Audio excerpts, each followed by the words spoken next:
Herkese merhaba arkadaşlar. Kanalıma hoş geldiniz. Yepyeni bir videoyla karşınızdayım. Arkadaşlar bugünkü videomuzda Türkiye'nin güzel oyuncusu Ebru Şahin'den yepyeni görüntüler geldi. Ben de bu görüntüleri sizler için YouTube kanalımda video halinde sunuyorum.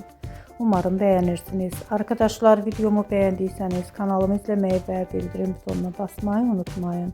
Şimdilik benden bu kadar olsun. Yeni videomuzda görüşmek üzere. Hoşça kalın.